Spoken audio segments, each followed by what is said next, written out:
I'm not it.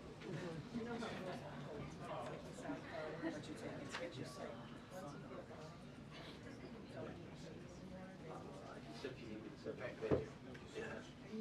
Just for the entrance. Oh, you're all good. I've never even seen this room yet, so it's kind of crazy. It's packed. Not since 4 years ago like this. Oh, like a tuna fish. Yeah.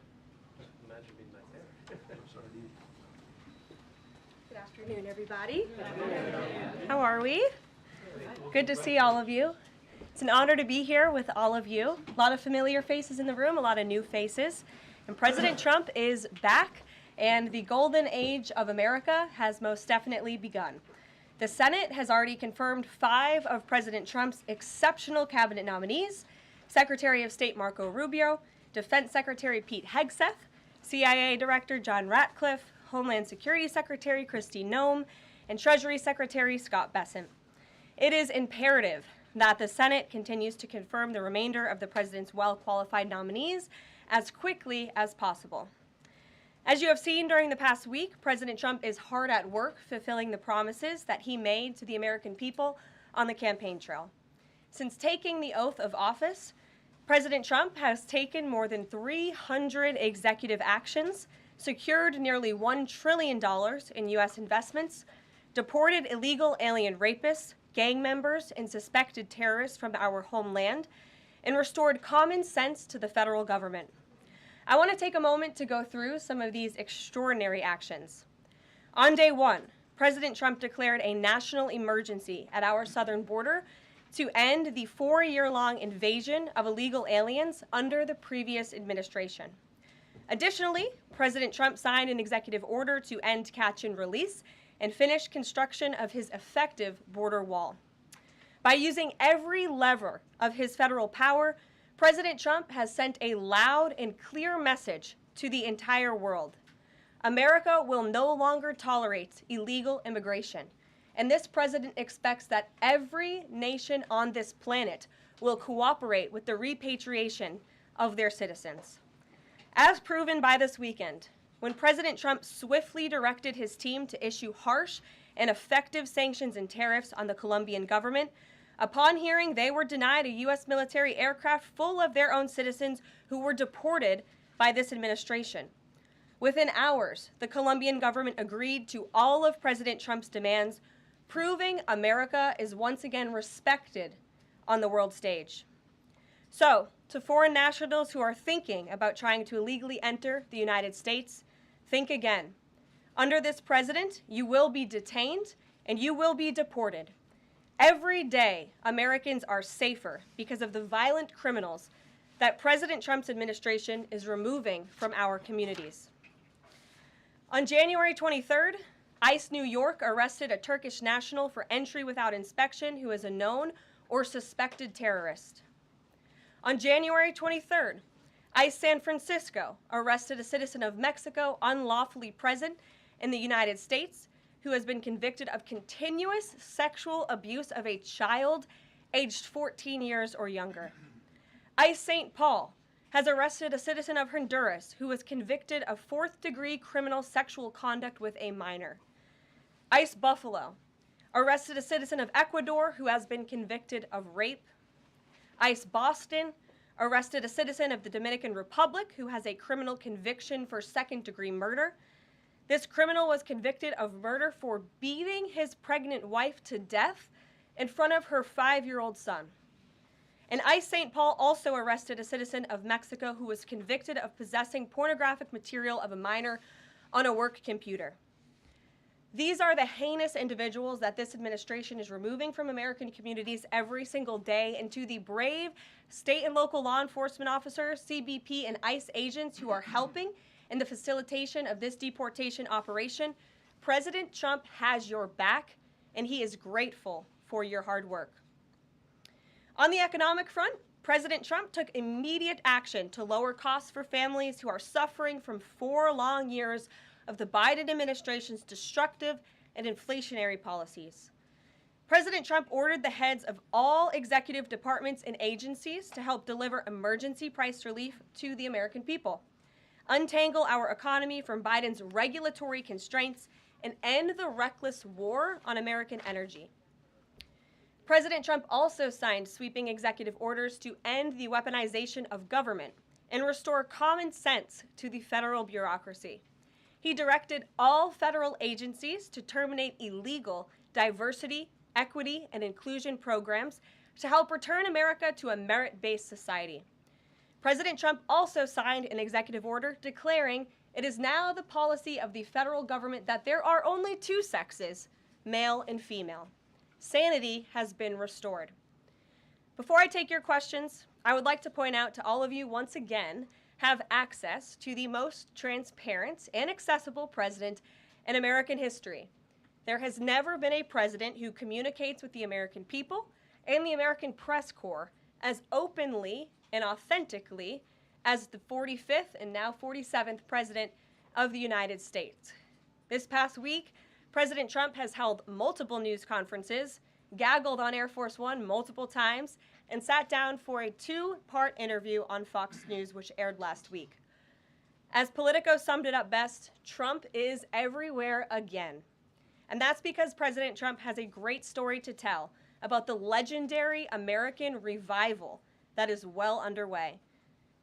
And in keeping with this revolutionary media approach that President Trump deployed during the campaign, the Trump White House will speak to all media outlets and personalities, not just the legacy media who are seated in this room. Because according to recent polling from Gallup, Americans' trust in mass media has fallen to a record low. Millions of Americans, especially young people, have turned from traditional television outlets and newspapers to consume their news from podcasts, blogs, social media, and other independent outlets. It's essential to our team that we share President Trump's message everywhere and adapt this White House to the new media landscape in 2025. To do this, I am excited to announce the following changes will be made to this historic James S. Brady briefing room, where Mr. Brady's legacy will endure. This White House believes strongly in the First Amendment, so it's why our team will work diligently to restore the press passes of the 440 journalists whose passes were wrongly revoked by the previous administration. We're also opening up this briefing room to new media voices who produce news-related content and whose outlet is not already represented by one of the seats in this room. We welcome independent journalists, podcasters, social media influencers, and content creators to apply for credentials to cover this White House. And you can apply now on our new website, whitehouse.gov/new media.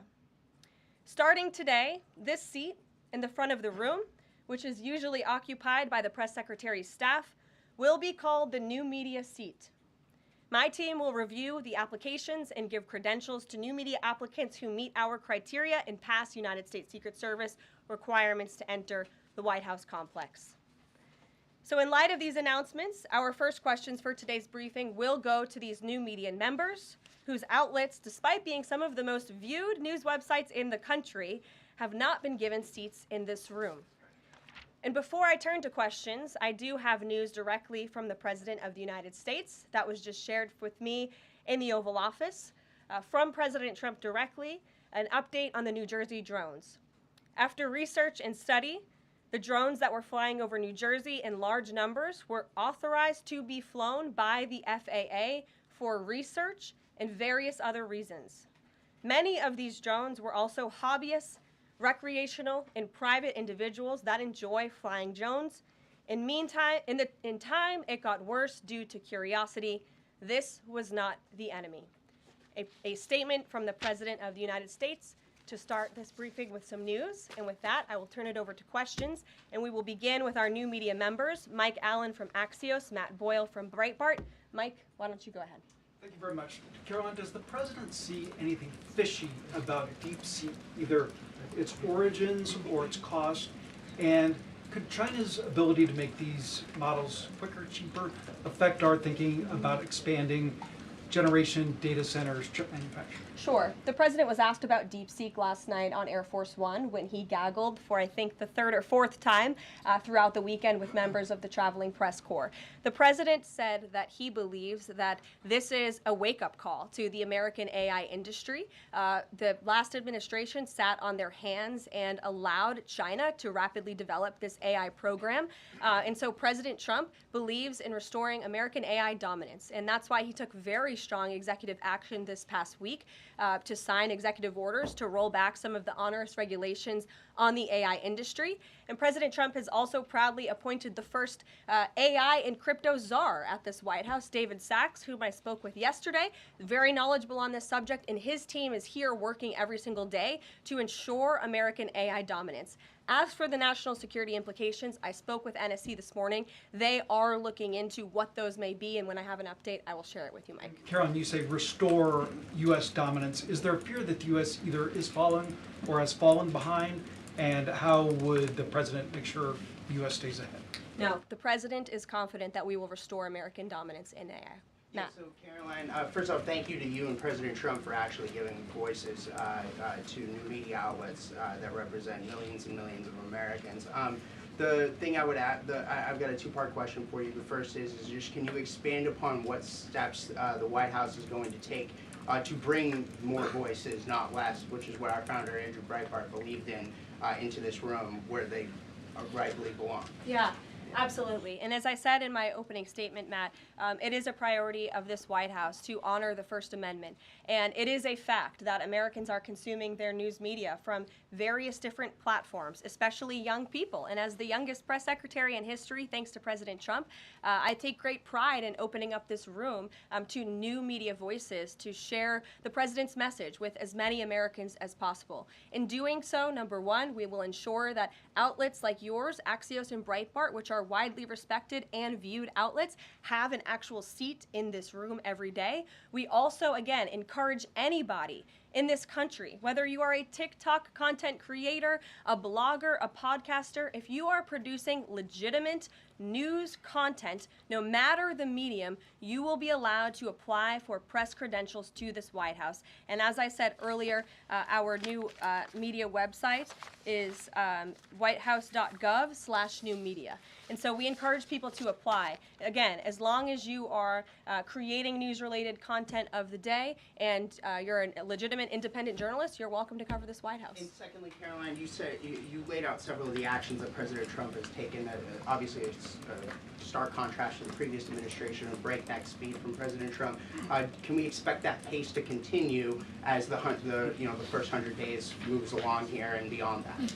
Absolutely. There's no doubt President Trump has always been the hardest working man in politics. I think that's been proven over the past week. This president has again signed more than 300 executive orders. He's taken historic action. I gaggled aboard Air Force One to mark the first 100 days of this administration, 4 p.m. last Friday, or first 100 hours rather. And this president did more in the first 100 hours than the previous president did in the first 100 days. So President Trump, I think you can all expect for him to continue to work at this breakneck speed, so I hope you're all ready to work very hard. I know that we are. Zeke Miller. Thanks, Karoline. A question that we've asked your predecessors of both parties in this job. When you're up here in this briefing room speaking to the American public, do you view yourself and your role as speaking on, advocating on behalf of the president or providing the unvarnished truth that is, not to lie, not to obfuscate to the American people? I commit to telling the truth from this podium every single day. I commit to speaking on behalf of the President of the United States. That is my job. And I will say it's very easy to speak truth from this podium when you have a president who is implementing policies that are wildly popular with the American people, and that's exactly what this administration is doing. It's correcting the lies and the wrongs of the past 4 years, many of the lies that have been told to your faces in this very briefing room. I will not do that. But since you brought up truth, Zeke, I would like to point out, while I vowed to provide the truth from this podium, we ask that all of you in this room hold yourselves to that same standard. We know for a fact there have been lies that have been pushed by many legacy media outlets in this country about this president, about his family, and we will not accept that. We will call you out when we feel that your reporting is wrong or there is misinformation about this White House. So yes, I will hold myself to the truth, and I expect everyone in this room to do the same. And Caroline, just on a substantive question, yesterday the White House Office of Management and Budget directed an across-the-board freeze, with some exceptions for individual assistance, we understand, to federal grants. It's caused a lot of confusion around the country among Head Start providers, among providers services to homeless veterans, Medicaid providers, states saying they're having trouble accessing the portal. Could you help us clear up some of the confusion, Yes. give some certainty to folks, and also, is that uncertainty, how does that uncertainty service the president's voters? Well, I think there's only uncertainty in this room amongst the media. There's no uncertainty in this building. So let me provide the certainty and the clarity that all of you need. This is not a blanket pause on federal assistance and grant programs from the Trump administration. Individual assistance, that includes, I'm not naming everything that's included, but just to give you a few examples, Social Security benefits, Medicare benefits, food stamps, welfare benefits, assistance that is going directly to individuals will not be impacted by this pause. And I want to make that very clear to any Americans who are watching at home who may be a little bit confused about some of the media reporting. This administration, if you are receiving individual assistance from the federal government, you will still continue to receive that. However, it is the responsibility of this president and this administration to be good stewards of taxpayer dollars. That is something that President Trump campaigned on. That's why he has launched DOGE, the Department of Government Efficiency, who is working alongside OMB. And that's why OMB sent out this memo last night, because the president signed an executive order directing OMB to do just this. And the reason for this is to ensure that every penny that is going out the door is not conflicting with the executive orders and actions that this president has taken. So what does this pause mean? It means no more funding for illegal DEI programs. It means no more funding for the Green New scam that has cost American taxpayers tens of billions of dollars. It means no more funding for transgenderism and wokeness across our federal bureaucracy and agencies. No more funding for Green New Deal social engineering policies. Again, people who are receiving individual assistance, you will continue to receive that. And President Trump is looking out for you by issuing this pause because he is being good steward of your taxpayer dollars. Thanks, Caroline. Sure.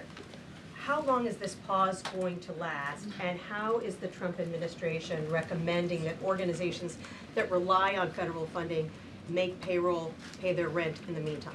It is a temporary pause, and the Office of Management and Budget is reviewing the federal funding that has been going out the door. Again, not for individual assistance, but for all of these other programs that I mentioned. I also spoke with the incoming director of OMB this morning, and he told me to tell all of you that the line to his office is open for other federal government agencies across the board, and if they feel that programs are necessary and in line with the president's agenda, then the Office of Management and Budget will review those policies. I think this is a very responsible measure. Again, the past 4 years, we've seen the Biden administration spend money like drunken sailors. It's a big reason we've had an inflation crisis in this country, and it's incumbent upon this administration to make sure, again, that every penny is being accounted for honestly. Why impose this pause with so little notice? Why not give organizations more time to plan for the fact that they are about to lose, in some cases, really crucial federal funding, at least for a period of time? There was notice. It was the executive order that the president signed. There's also a freeze on hiring, as you know, a regulatory freeze, and there's also a freeze on foreign aid. And this is, again, incredibly important to ensure that this administration is taking into consideration how hard the American people are working. And their tax dollars actually matter to this administration. You know, just during this pause, DOGE and OMB have actually found that there was $37 million that was about to go out the door to the World Health Organization, which is an organization, as you all know, that President Trump, with the swipe of his pen in that executive order, is no longer wants the United States to be a part of. So that wouldn't be in line with the president's agenda. DOGE and OMB also found that there was about to be 50 million taxpayer dollars that went out the door to fund condoms in Gaza. That is a preposterous waste of taxpayer money. So that's what this pause is focused on, being good stewards of tax dollars. And so this doesn't affect Meals on Wheels or Head Start or disaster aid? Again, it does not affect individual assistance that's going to Americans. To follow up on Nancy, do you think there will be a list of who is affected and how much money is affected? How will these contractors and organizations know if they are actually having their funding frozen? And then secondly, if you're willing, can you just clarify, is the end goal of this to essentially challenge Congress or to prove that the president can withhold federal funding? In other words, is this an attempt to pick a fight to prove that he can do this? No, absolutely not. As it says right here in the memo, which I have, and I'd encourage all of you to read it, it says the American people elected President Trump to be the President of the United States and gave him a mandate to increase the impact of every federal dollar. This memo requires federal agencies to identify and review all federal financial assistance programs and supporting activities consistent with the president's policies and requirements. The American people gave President Trump an overwhelming mandate on November 5th, and he's just trying to ensure that the tax money going out the door in this very bankrupt city actually aligns with the will and the priorities of the American people. Will there be a Ryan line? Yes. Welcome. You look Thank you. great. You're doing a great job. Thank You talked you. about transparency, and some of us in this room know how just transparent President Trump has been the last 5 or 6 years. I think you'll do the same. My question is, do you think this latest incident with the president of Colombia is indicative of the global, powerful respect they have for President Trump moving forward, not only to engage in economic diplomacy with these countries, but also world peace? Absolutely. I'll echo the answer that the president gave on Air Force One last night when he was asked a very similar question by one of your colleagues in the media. This signifies peace through strength is back. And this president will not tolerate illegal immigration into America's interior. And he expects every nation on this planet, again, to cooperate with the repatriation of their citizens who illegally entered into our country and broke America's laws. Won't be tolerated. And as you saw, the Colombian government quickly folded and agreed to all of President Trump's demands. Flights are underway once again. Two questions on deportations, if I may. President Trump had said on the campaign trail that he would deport pro-Hamas students who are here on visas. And on his first day in office, he signed an executive order that said, quote, the U.S. must ensure that admitted aliens and aliens otherwise already present in the U.S. do not bear hostile attitudes towards the citizens, culture, government, institutions, or founding principles. So should we take this executive order as Trump saying he would be open to deporting those students who are here on visas but, hold pro-Hamas sympathies? The president is open to deporting individuals who have broken our nation's immigration laws. So if they are here illegally, then certainly he is open to deporting them. And that's what this administration is hard at work at doing. We receive data from DHS and from ICE every single day. From what we hear on the ground, ICE agents are feeling incredibly empowered right now because they actually have a leader in this building who is supporting them in doing their jobs that they were hired to do, which is to detain, arrest, and deport illegal criminals who have invaded our nation's borders over the past 4 years. That's what the president is committed to seeing. Peter. Very quickly, just following up on the question on immigration first. President Trump, during the course of the campaign in 2024, said the following about illegal immigration. He said, they're going back home where they belong, and we start with the criminals. There are many, many criminals. NBC News has learned that ICE arrested 1,179 undocumented immigrants on Sunday, but nearly half of them, 566 of the migrants, appear to have no prior criminal record besides entering the country illegally. Is the president still focused exclusively, which is a civil crime, it's not criminal? It's a federal crime.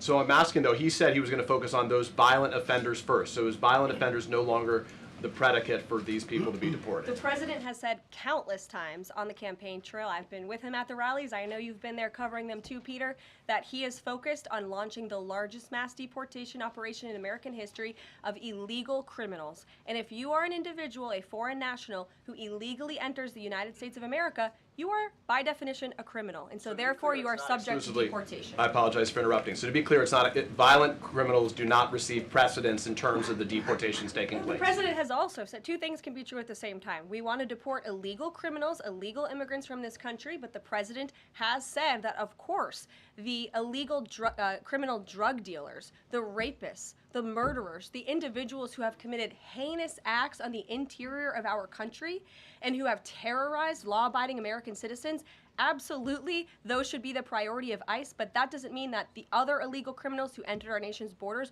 are off the table. Understood. Then let me ask you a separate question about the confusion that still exists across the country right now as it relates to the the freeze or the pause as it's described. President Trump, of course, ran one of the key policy items was that he was going to lower prices, lower the cost of everything from groceries, as he often said. But in many of the cases, it would seem that some of these moves could raise prices for real Americans on everything from low-income heating, that program, child care programs. Will nothing that the president's doing here in terms of the freeze in these programs raise prices on ordinary Americans? What particular actions are you referring to that would? I'm referring to LHEAP right now. That's the low-income heating program, for example. We can talk about, there's no clarity, so I could refer to a lot of them. We don't know what they are specifically. Can you tell us that LHEAP is not one of those affected? So you're asking a hypothetical based on programs that you can't even identify. I just identified. What I can tell you just to be is clear, that since you guys haven't identified, let's do it together, just for Americans at home. Medicaid, is that affected? I gave you a list of examples: Social Security, Medicare, welfare benefits, food stamps that will not be impacted by this federal pause. I can get you the full list after this briefing from the Office of Management and Budget. But I do want to address the cost cutting because that's certainly very important and cutting the cost of living in this country. President Trump has taken historic action over the past week to do that. He actually signed a memorandum to deliver emergency price relief for American families, which took a number of actions. I can walk you through those. He also repealed many onerous Biden administration regulations. We know over the past 4 years, American households has been essentially taxed $55,000 in regulations from the previous administration. President Trump, with the swipe of his pen, rescinded those, which will ultimately put more money back in the pockets of the American people. So deregulation is a big deal. And then when it comes to energy, I mean, the president signed an executive order to declare a national energy emergency here at home, which is going to make America energy dominant. We know that energy is one of the #1 drivers of inflation. And so that's why the president wants to increase our energy supply to bring down costs for Americans. The Trump energy boom is incoming, and Americans can expect that. Thank you. Caroline, I think some of the confusion may be here with this pause on federal funding. You've made it clear you're not stopping funds that go directly to individuals, but there certainly are lots of organizations that receive funding and then may pass along a benefit. Meals on Wheels, for one. They provide meals for over 2.2 million seniors. What is the president's message to Americans out there, many of whom supported him and voted for him, who are concerned that this is going to impact them directly, even if, as you said, the funding isn't coming directly to their wallet? I have now been asked and answered this question 4 times. To individuals at home who receive direct assistance from the federal government, you will not be impacted by this federal freeze. In fact, OMB just sent out a memo to Capitol Hill with Q&A to clarify some of the questions and the answers that all of you are asking me right now. Again, direct assistance will not be impacted. I've been asked and answered about this OMB memo. There's many other topics of the day. Jackie Heinrich. Indirect assistance, Caroline, if it's going to another organization and then trickling down. Direct assistance that is in the hands of the American people will not be impacted. Again, as I said to Peter, we will continue to provide that list as it comes to fruition. But OMB right now is focused on analyzing the federal government's spending, which is exactly what the American people elected President Trump to do. And one question on immigration, Caroline, on immigration. Of the 3,500 arrests ICE has made so far since President Trump came back into office, can you just tell us the numbers? How many have a criminal record versus those who are just in the country illegally? All of them, because they illegally broke our nation's laws and therefore they are criminals as far as this administration goes. I know the last administration didn't see it that way, so it's a big culture shift in our nation to view someone who breaks our immigration laws as a criminal, but that's exactly what they are. You may have to point at the worst first. They all have a criminal record? And welcome to the briefing If they room. broke our nation's laws, yes, they are criminal. Yes. Thank you. On stripping security details for figures like John Bolton, Pompeo, Brian Hook, Senator Tom Cotton said that he's seen the intelligence and the threat from Iran is real for anyone who played a role in Soleimani's strike. He voiced concern it wouldn't just impact those individuals, but potentially their family, innocent bystanders, friends, anyone who's near them when they're out in public. Is the president open to reconsidering his decision? The president was asked and answered this yesterday, and he was firm in his decision despite some of the comments that you had referenced, and he's made it very clear that he does not believe American taxpayers should fund security details for individuals who have served in the government for the rest of their lives, and there's nothing stopping these individuals that you mentioned from obtaining private security. That's where the president stands on it. I have no updates on that. Is there any concern that this decision might jeopardize the administration's ability to hire the best advisors for these kinds of positions in the future. No, in fact, I've talked to the presidential personnel office who has told me directly that there is such an influx of resumes for this administration that it's incredibly overwhelming. There is no lack of talent for the Trump administration. And Ron, would he take any responsibility if anything happened to these people? Would he feel at all that his decision was a factor in that? The president was asked and answered this yesterday. I defer you to his Thanks, comments. Caroline. Reagan, since you're in the back row, I hear you, the back row hasn't gotten much attention in the last 4 years, so I'm happy to answer your question. And I can project. Does the president intend to permanently cut off funding to NGOs that are bringing illegal foreign nationals to the country, such as Catholic charities? I am actually quite certain that the president signed an executive order that did just that, and I can point you to that. One more, Caroline. President Trump issued an executive order on increased vetting for refugees in visa applications. Part of that order was considering an outright ban for countries that have deficient screening processes. Has the president considered yet which countries might fall into this category, or countries like Afghanistan or Syria under consideration for a full ban? Yeah, so the president signed an executive order to streamline the vetting for visa applicants and for illegal immigrants in this country who are coming, of course, from other nations. It also directed the Secretary of State to review the process and make sure that other countries around the world are being completely transparent with our nation and the individuals that they are sending here. And so the Secretary of State has been directed to report back to the president. I haven't seen that report yet. We've only been here for a few days. Caroline, one on the freeze in federal funding. Who advised the president on the legality of telling government agencies that they don't have to spend money that was already appropriated by Congress? Well, as the OMB memo states, this is certainly within the confines of the law. So White House counsel's office believes that this is within the president's power to do it, and therefore he's doing it. Okay, so they disagree with lawmakers who say that they don't have the power to freeze this funding. Again, I would point you to the language in the memo that clearly states this is within the law. And on what happened on Friday night, the administration fired several inspectors general without giving Congress the 30-day legally required notification that they were being fired. I think only 2 were left at DHS and the DOJ. And then yesterday we saw several prosecutors, I believe 12, fired from the Justice Department who worked on the investigations into the president. As you know, they are career prosecutors, therefore they are afforded civil service protections. How is the administration deciding which laws to follow and which ones to ignore? So it is the belief of this White House and the White House counsel's office that the president was within his executive authority to do that. He is the executive of the executive branch, and therefore he has the power to fire anyone within the executive branch that he wishes to. There's also a case that went before the Supreme Court in 2020, Scala Law LLC versus the Customs, Bureau Protection. I would advise you to look at that case, and that's the legality that this White House was resting on. So you're confident that if they bring lawsuits against you, those prosecutors who were fired, that they will succeed? We will win in court. And yes. did he personally direct this, given they worked on the classified documents investigation and the election interference investigation? This was a memo that went out by the Presidential Personnel Office, and the president is the leader of this White House. So yes.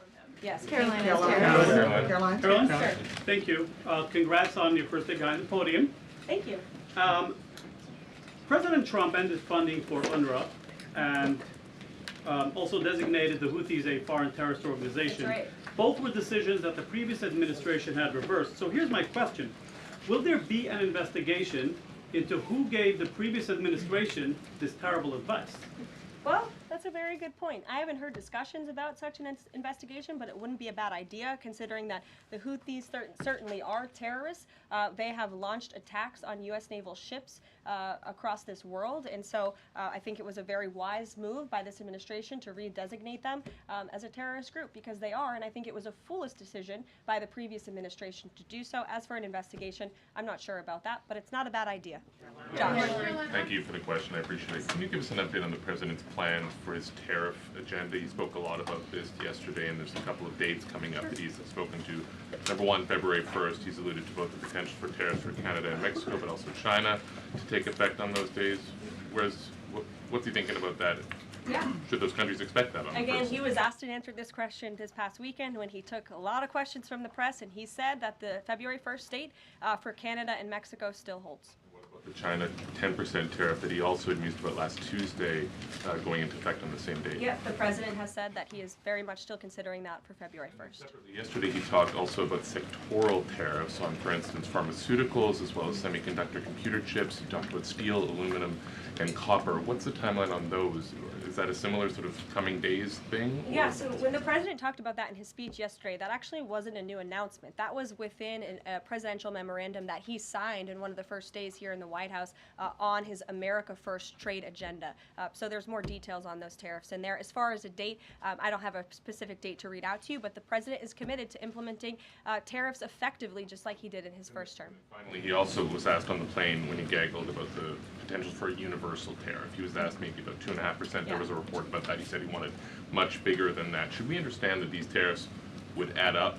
You know, in other words, you might have country-specific tariffs like Canada, Mexico, China. You might have sectoral tariffs like on pharmaceuticals, as well as a potential universal tariff on top of that. Do these stack on one or the other, or would one sort of take precedence over another? All I can point you to is what the president has said on this front. The February 1st date for Canada and Mexico, also the China tariff that he has discussed. He rejected the 2.5% tariff. He said that was a little bit too low. He wants it to be higher. I'll leave it to him to make any decisions on that front. Phil Wegman. What the Mexicans and Canadians have done so far, do you have any comment on whether that has met the bar, what he wants to see on fentanyl? Thank you. I won't get ahead of the president again on advocating to foreign nations on what they should or shouldn't do to get away from these tariffs. The president has made it very clear, again, that he expects every nation around this world to cooperate with the repatriation of their citizens, and the president has also put out specific statements in terms of Canada and Mexico when it comes to what he expects in terms of border security. We have seen a historic level of cooperation from Mexico, but again, as far as I'm still tracking, and that was last night talking to the president directly, February 1st is still on the books. Phil. Thank you, Caroline. Quick programming note and then a question on taxes. Well, in terms of programming, should we expect to see you here every day? How frequently will these press briefings be? It is a good question, April. So look, the president, as you know, is incredibly accessible. First day here, he wanted all of you in the Oval Office. You got a 60-minute press conference with the leader of the free world while he was simultaneously signing executive orders. I may add that's pretty impressive. I don't think the previous office holder would be able to pull such a thing off. So look, the president is the best spokesperson that this White House has, and I can assure you that you will be hearing from both him and me as much as possible. And then a question about tax cuts. You know, the president has promised to extend the tax cuts from the previous term. I'm curious, you know, does the president support corresponding spending cuts as some Republicans have called for in Congress? And will the new Treasury Secretary be leading those negotiations with the Hill as Mnuchin did during the first administration? The president is committed to both tax cuts and spending cuts, and he has a great team negotiating on his behalf, but there's no better negotiator than Donald Trump, and I'm sure he'll be involved in this reconciliation process as it moves forward.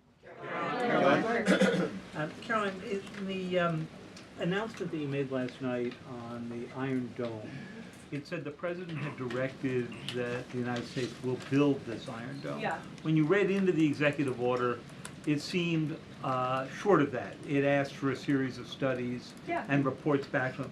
Can you tell us whether the president has directed this?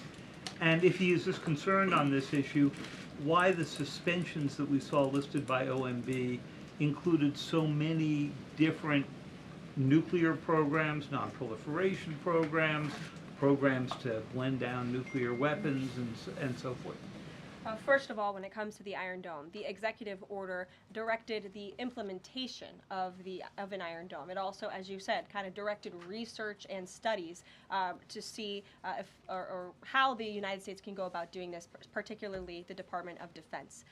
When it comes to the other question that you asked about those specific programs, again, I would say this is not a ban. This is a temporary pause and a freeze to ensure that all of the money going out from Washington, D.C. is aligned with the president's agenda. And as the Office of Management and Budget has updates on what will be kickstarted once again, I will provide those to you. Just to clarify for a sec what you were saying before on Medicaid.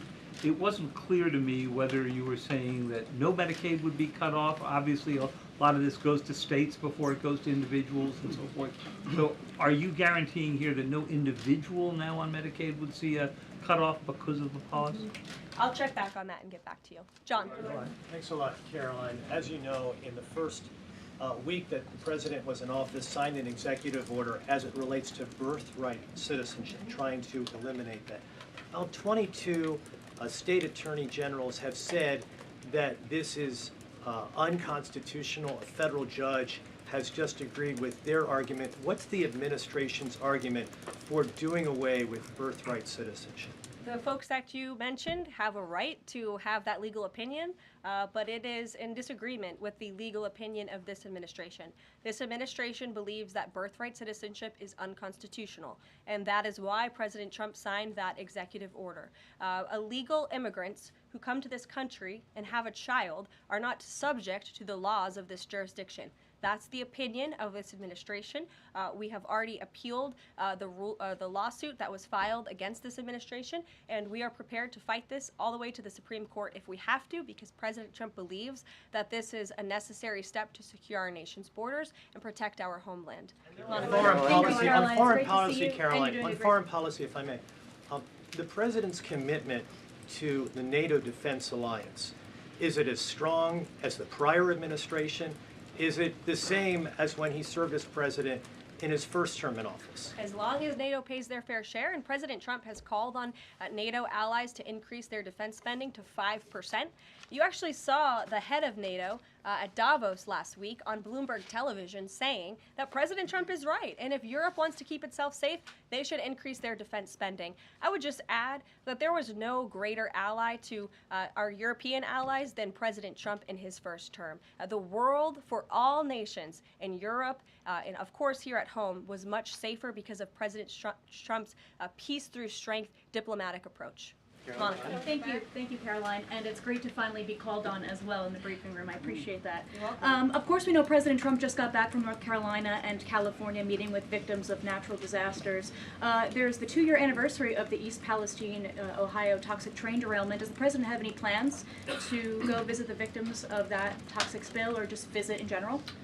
No plans that I can read out for you here. If that changes, I will certainly keep you posted. What I can tell you is that President Trump still talks about his visit to East Palestine, Ohio. That was one of the turning points, I would say, in the previous election campaign, where Americans were reminded that President Trump is a man of the people, and he, as a candidate, visited that town that was just derailed by the train derailment, no pun intended, and he offered support and hope. Just like I saw the president do this past week, it was a purposeful decision by this president on his first domestic trip to go to North Carolina and to California to visit with Americans who were impacted by Hurricane Helene and also by the deadly fires. A red state and a blue state, both of which feel forgotten by the previous administration and the federal government. That is now ended under President Trump. He will continue to put Americans first, whether they're in East Palestine, in Pacific Palisades, or in North Carolina.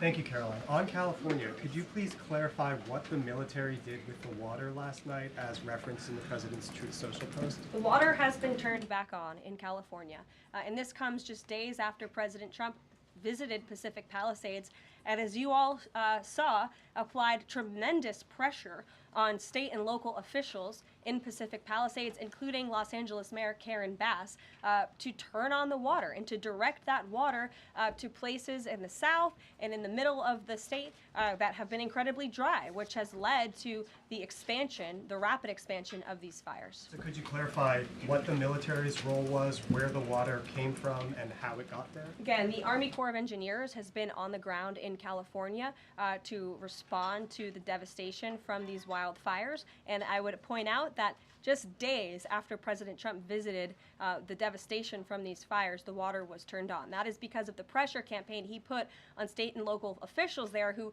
clearly lack all common sense. And I will never forget being at that roundtable with the president last week and hearing the frustration in the voices of Pacific Palisades residents who feel as though their government has just gone insane. Before President Trump showed up on the scene, Karen Bass was telling private property owners that they would have to wait 18 months to access their private property. So this administration, the president and his team that's on the ground in California, Rick Grinnell, who he has designated to oversee this great crisis, it will continue to put pressure on Karen Bass and state and local officials to allow residents to access their properties. This is a huge part of it. These residents want to take part in their own clearing out of their properties. They should be able to do that. It's the United States of America. What happened to our freedom? Clearly it's gone in California, but not anymore under President Trump.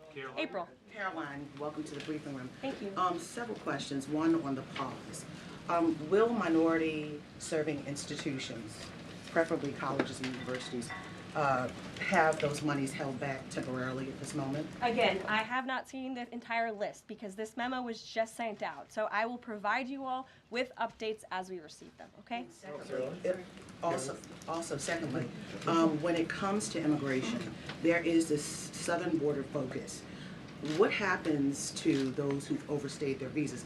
That is part of the broken immigration system. In 2023, there was a report by the Biden administration, the Homeland Security Department, that said overstays of visas were 3 times more than usual. Will there be a focus on the overstays for visas as well? If an individual is overstaying their visa, they are therefore an illegal immigrant residing in this country and they are subject to deportation. And also yes. Lastly, as we're dealing with anti-DEI, anti-woke efforts, we understand this administration is thinking about celebrating Black History Month. Have you got any word on that? Anything that you can offer to us? As far as I know, this White House certainly still intends to celebrate, and we will continue to celebrate American history and the contributions that all Americans, regardless of race, religion, or creed, have made to our great country, and America is back. Christian Daycock. Thanks, Caroline. Just real quick, you mentioned the inflation executive order the president signed, but egg prices have skyrocketed since President Trump took office, so what specifically is he doing to lower those costs for Americans? Really glad you brought this up because there is a lot of reporting out there that is putting the onus on this White House for the increased cost of eggs. I would like to point out to each and every one of you that in 2024, when Joe Biden was in the Oval Office or upstairs in the residence sleeping, I'm not so sure, egg prices increased 65% in this country. We also have seen the cost of everything, not just eggs. Bacon, groceries, gasoline have increased because of the inflationary policies of the last administration. As far as the egg shortage, what's also contributing to that is that the Biden administration and the Department of Agriculture directed the mass killing of more than 100 million chickens, which has led to a lack of chicken supply in this country, therefore a lack of egg supply, which is leading to the shortage. So I will leave you with this point. This is an example of why it's so incredibly important that the Senate moves swiftly to confirm all of President Trump's nominees, including his nominee for the United States Department of Agriculture, Brooke Rollins, who is already speaking with Kevin Hassett, who's leading the economic team here at the White House, on how we can address the egg shortage in this country. As for costs, I laid out the plethora of ways that President Trump has addressed saving costs for the American people over the past week. He looks forward to continuing to doing that in the days ahead. Thank you guys. One more border Are question. Medicaid portals down in all 50 states? That was good.